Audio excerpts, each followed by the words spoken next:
In the shadows of the UK, where fog hangs heavy and secrets linger, evil finds fertile ground. I'm Ellie, and this is Ellie on Evil, a descent into the abyss of the human soul. I don't just recount crimes, I dissect the anatomy of malice, peeling back the layers of depravity that shroud the UK's most infamous killers and criminals. Each story is a chilling exploration of the darkness that dwells within, a stark reminder of the fragility of innocence. Prepare yourself for a journey into the heart of darkness, where the line between sanity and madness blurs and the true cost of evil is laid bare.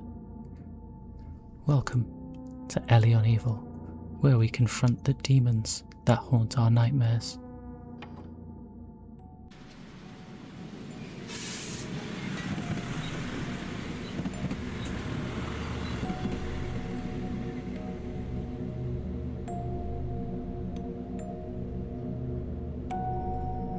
The killing of James Bulger in 1993 stands out as one of the most psychologically disturbing crimes of the modern era. Not simply because of the violence inflicted on a defenseless toddler, but because of who carried it out. The perpetrators, Jon Venables and Thompson, were themselves children, only 10 years old. The case did not just horrify the public, it destabilized deeply held assumptions about childhood innocence, moral development, and the limits of human cruelty.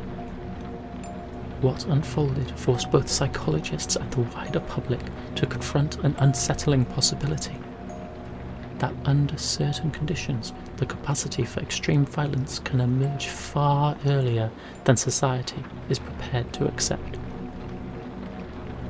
What makes this case particularly chilling is not only the brutality, but the process of the crime, its duration, its escalation, and the apparent psychological states behind it.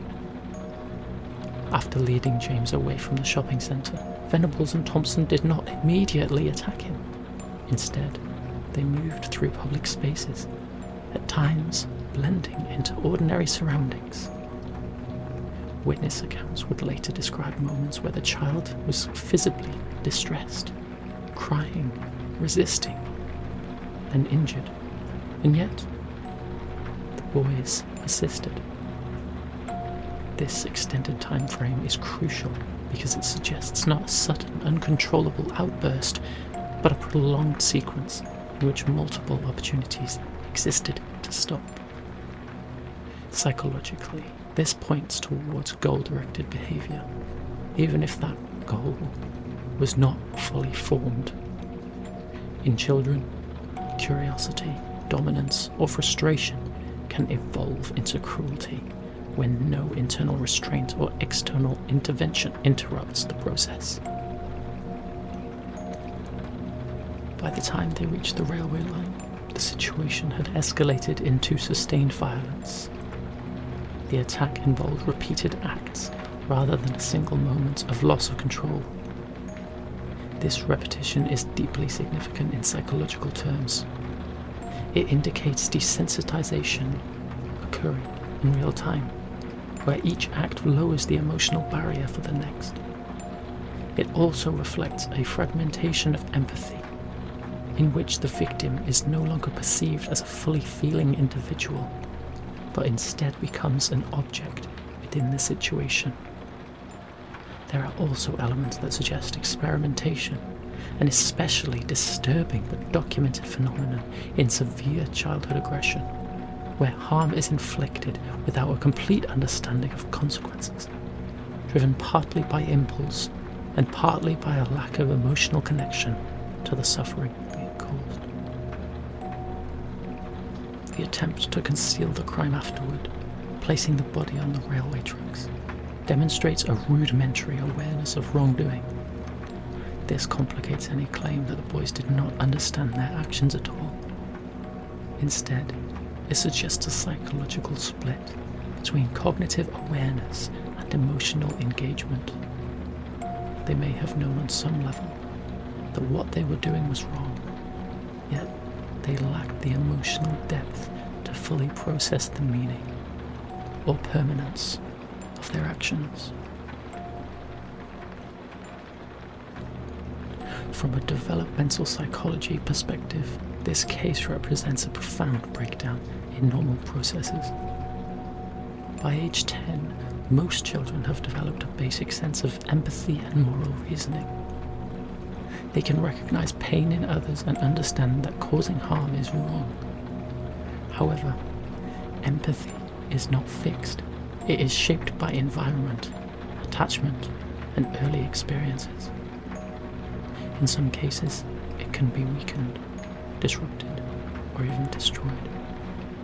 Psychologists often refer to a concept called moral disengagement, where an individual temporarily suspends ethical reasoning.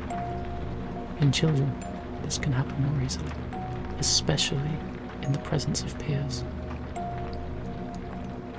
Acting together, Venables and Thompson may have reinforced each other's behaviour, creating a shared psychological space in which normal boundaries dissolved, responsibility becomes diffused, and actions escalate further than either individual might have gone alone.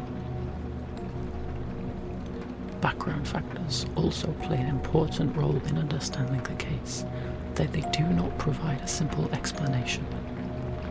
Robert Thompson experienced significant neglect and instability in his early life, factors that can disrupt emotional development and attachment.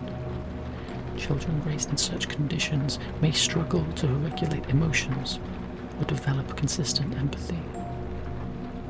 Jon Venables, while from a comparatively more stable home, displayed behavioural issues that would suggest difficulties with emotional regulation and social development. These elements point to a convergence of vulnerabilities rather than a single cause. Many children experience hardship without becoming violent, but when multiple risk factors combine, emotional instability, lack of supervision, peer reinforcement, and situational opportunity, the potential for harm and behaviour increases. A key psychological question in the case is whether the boys truly understood the permanence of death. Research suggests that children around this age are beginning to grasp the concept, but their understanding can be inconsistent, especially under emotional stress or in group dynamics. This creates a disturbing paradox. Their actions suggest planning and awareness, yet their cognitive development may have been incomplete. They may have known about their actions, how they were wrong, without fully comprehending the irreversible consequences. Public reaction to the case was immediate and intense, and the boys were widely labelled as monsters. While emotionally understandable, this label serves as a form of psychological distancing.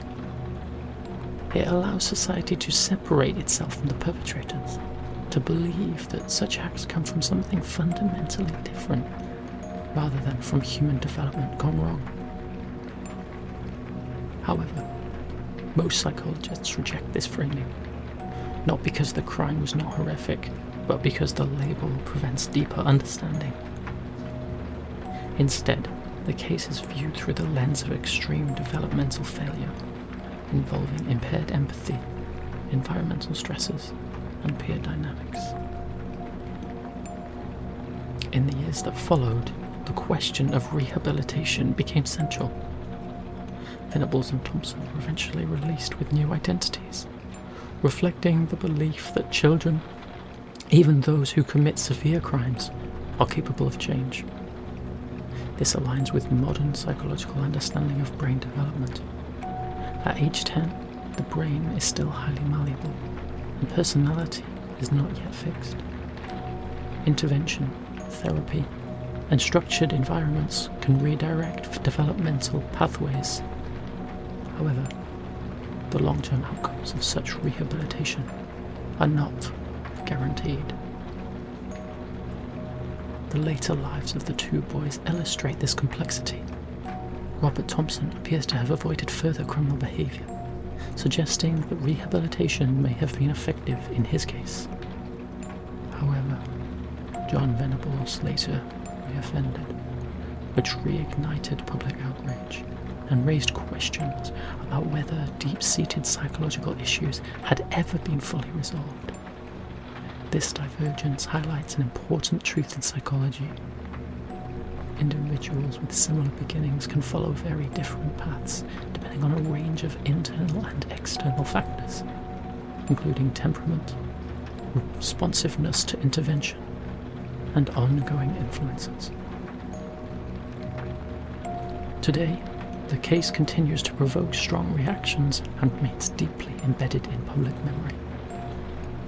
Modern perspectives tend to be more nuanced, with greater awareness of childhood trauma, developmental psychology, and the limitations of purely punitive responses. And yet, the emotional weight of the crime has not diminished. For many, the question is not simply whether the perpetrators could change, but whether they should be forgiven or allowed anonymity at all. Ultimately, the murder of James Bulger reveals something deeply uncomfortable about human development. It shows that the capacity for cruelty is not confined to adulthood, and that under certain conditions it can emerge in children in ways that appear shockingly deliberate. At the same time, it challenges the idea of fixed identity, raising difficult questions about the responsibility, rehabilitation, and the possibility of change. The case endures not only because of its brutality, but because it resists simple explanation. It forces us to confront the fragile boundary between innocence and violence, a boundary shaped not by a single factor, but by a complex interplay of development, environment, and circumstance.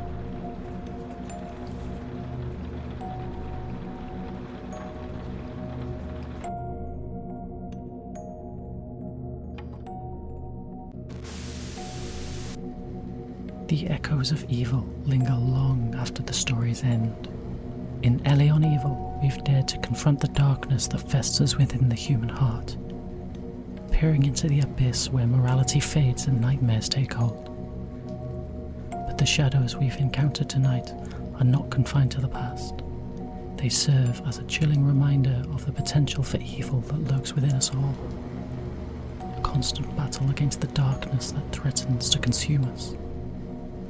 As we bid farewell, remember the lessons learned, the horrors witnessed, and the fragile line that separates us from the monsters we fear. Until next time, stay vigilant, stay wary, and never forget the darkness that we have uncovered in Ellie